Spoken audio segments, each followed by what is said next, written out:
नमस्कार, स्वागत है आपका हमारे YouTube channel Shiv Dwivedi analysis में। आज हम चर्चा करने जा रहे हैं भारतीय जनता पार्टी की जो जबरदस्त पराजय हुई है उस पर। एक बात तो निकल करके आती है कि जहां एक तरफ नरेंद्र मोदी ने अनेक योजनाओं के माध्यम से बिना किसी भेदभाव के लोगों को सुविधाएं देने का प्रयास किया, चाहे वो उज्ज्वला हो, आवास हो, कौशल विकास हो, ऐसी बहुत सी योजनाएं हैं जो बिना किसी भेदभाव के की गई। लेकिन वोट देते समय ऐसा भेदभाव वोटरों ने किया, खासतौर मुस्लिम वोटरों ने किया।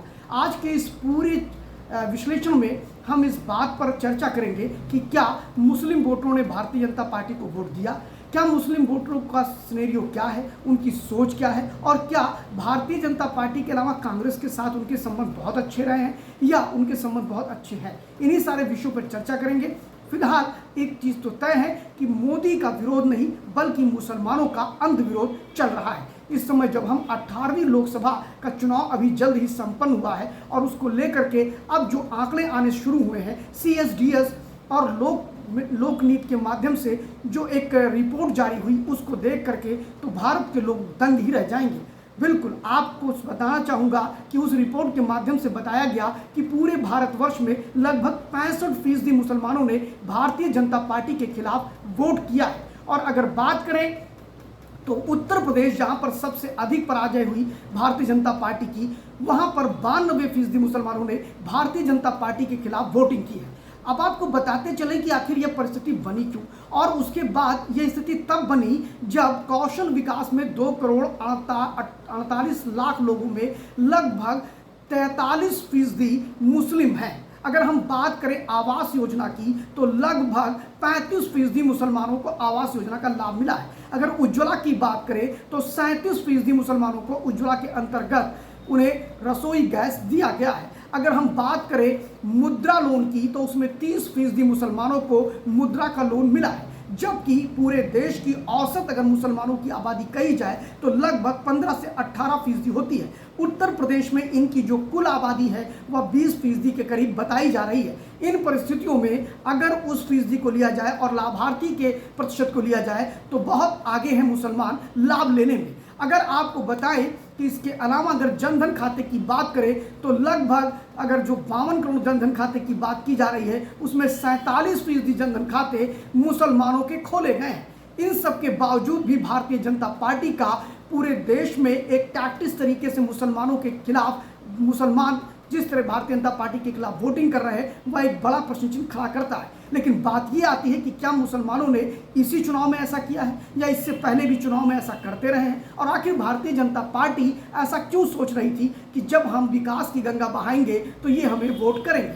उनके वोट करने का नज़रिया बिल्कुल अलग होता है और आपको इस आगे की जो बातें हैं वो तो बताएंगे, लेकिन उससे पहले बताते हैं कि क्या मुसलमानों का ये रवैया सिर्फ भारतीय जनता पार्टी के खिलाफ है, क्या कांग्रेस पार्टी से उनके संबंध बहुत अच्छे हैं, क्या कांग्रेस पार्टी को भी इसी तरह समर्थन देते रहे हैं। तो आपको बता दें कि देश की आज़ादी से पहले भी मुसलमानों का जो ये अंध विरोध का रवैया था वह बादस्तूर जारी था। आपको बताते हैं कि गांधी जी के समय में, जिस समय देश के अंदर खिलाफत मूवमेंट 1919-20 में चालू हुआ था, उस समय भी उसकी आवश्यकता भारत में नहीं थी, क्योंकि टर्की के खलीफा को हटाया गया था। इस प्रकार के आंदोलन की आवश्यकता नहीं थी। लेकिन मुसलमानों को संतुष्ट करने के लिए, मुसलमानों को खुश करने के लिए कांग्रेस पार्टी के बड़े नेता उस समय गांधी जी हुआ करते थे, नेहरू जी हुआ करते थे और साथ में सरदार वल्लभ भाई पटेल हुआ करते थे। इन तीनों ने मिलकर के इनके अहम की पूर्ति करने का प्रयास किया। आपको बताएं जब 1919 में खिलाफत मूवमेंट चल रहा था उससे पहले ही 1905 में मुस्लिम लीग बन चुकी थी, और मुस्लिम लीग के आह्वान पर जब ये कार्यक्रम शुरू हुआ तो कांग्रेस पार्टी ने बढ़ चढ़ कर उसमें हिस्सा लिया और समर्थन भी किया गांधी जी के कहने पर। इसके बाद भी वो संतुष्ट नहीं हुई, और आपको बताएं कि संतुष्टि के पैमाने को और अच्छा करने के लिए 1946 में गांधी जी ने यहां तक कह दिया कि जिन्ना को आज़ाद भारत की कमान सौंप दी जाए। उसके बावजूद भी मुस्लिम पक्ष टस से मस नहीं हुआ और उसने अलग पाकिस्तान देश की मांग पर अड़ा रहा। इसके बाद अगर हम बात करते हैं तो मुसलमानों का जो रवैया इस देश के प्रति रहा है उसका एक नज़रिया और भी आप देख सकते हैं। ये सारी चीज़ें डॉक्यूमेंटेड हैं। पीरपुर कमेटी जो कि मुस्लिम लीग ने बनाई थी, और पीरपुर कमेटी के बाद जो उन्होंने उसमें कमेटी के अपने विषय रखे वह कुछ इस प्रकार थे। पीरपुर कमेटी में मुस्लिम लीग ने जो कमेटी के बाद उजागर किया, उसमें उन्होंने कहा कि जिन जिन प्रांतों में कांग्रेस की सरकारें थी, यानी मुस्लिम लीग की सरकारें नहीं थी आज़ाद भारत से पहले, उन प्रांतों में उनके आरोप कांग्रेस पर थे कि वहाँ गौरक्षा पे ये काम करते हैं, ये वंदे मातरम कहते हैं, ये तिरंगे झंडे पर काम करते हैं। इसके अलावा हिंदू बहुसंख्यक हैं वहाँ पर, उन्हें इससे भी आपत्ति थी। और हिंदू बहुसंख्यक के साथ साथ बहुसंख्यकों से जुड़ी हुई अनेक बातें थी जिसको लेकर के वो कांग्रेस को सांप्रदायिक पार्टी कहा करते थे। सच्चाई यह है कि इतनी बड़ी स्थिति में अगर आप बात करेंगे तो मुसलमानों की पहली पसंद आखिर जिन्ना क्यों हो जाते हैं? मुसलमानों की पहली पसंद वो इकबाल होते हैं जिन्होंने लिखा था सारे जहां से अच्छा हिंदोस्तां हमारा, और जाकर के पाकिस्तान में बस जाते हैं। मुसलमानों के मुस्लिम लीग और द्विराष्ट्रवाद सिद्धांत को प्रतिपादित करने वाले सर सैयद अहमद, जिन्होंने अलीगढ़ मुस्लिम विश्वविद्यालय की चालू किया, उसकी ब्रांचेस खोली वहाँ पर, उसके बाद उन्होंने द्विराष्ट्रवाद सिद्धांत को बहुत तेज़ी से बढ़ाया।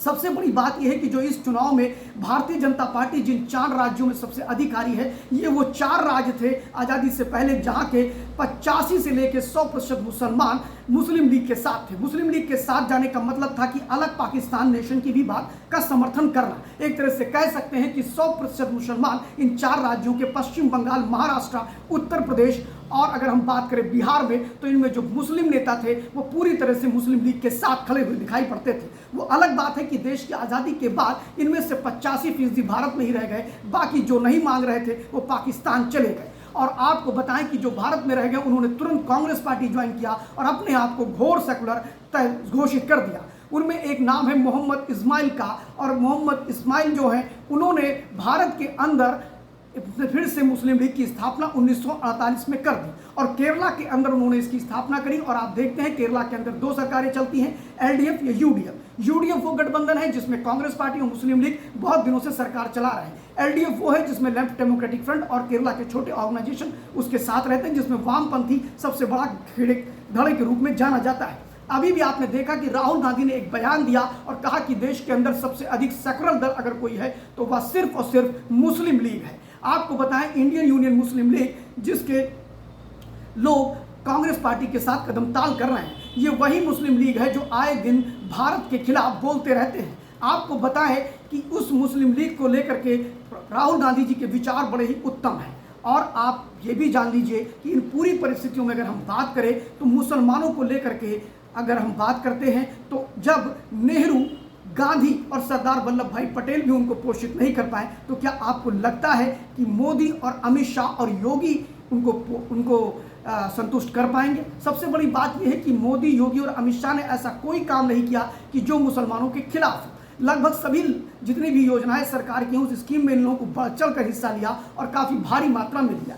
आपको ये भी बताना चाहेंगे कि जिस प्रकार का मुसलमानों का अंध विरोध चल रहा है, रोडें बन रही हैं, बड़े बड़े मॉल्स बन रहे हैं, रेलवे में अभूतपूर्व परिवर्तन हो रहा है, देश आर्थिक स्थिति में आगे प्रगति कर रहा है, इसके बावजूद भी उन्हें कोई प्रगति नज़र नहीं आती है। हमने ऐसे कई वीडियो देखे हैं जहां पर कई मुसलमानों के जब इंटरव्यूज़ छोटे यूट्यूब चैनल लेते हैं तो वो कहते हैं कि हाँ, मैं राशन का भी लाभ ले रहा हूँ, मैंने उज्ज्वला भी लिया है, मैंने आवास भी लिया है, किसान सम्मान निधि भी लिया है, लेकिन वोट तो मैं मोदी के विरोध में ही दूंगा, भाजपा के विरोध में ही दूंगा। सच्चाई ये है कि भारत का मुसलमान का एक ऐसा वर्ग है जो ये चाहता है कि उनकी सारी बदतमीजियों पे जो दल समर्थन करेगा ये उसी के साथ खड़े होंगे, और यही कारण रहा कि उन्होंने उन्हीं दलों को वोट दिया जो उनके समर्थन में खड़े रहे। फिर चाहे वह उत्तर प्रदेश के अंदर समाजवादी पार्टी हो, महाराष्ट्र में अगर जाते हैं तो एनसीपी, कांग्रेस और अब शिवसेना को भी वो वोट करने लगे हैं। इसके अलावा अगर बात करें तो पश्चिम बंगाल में टीएमसी को वोट करते हैं, बिहार में आरजेडी को।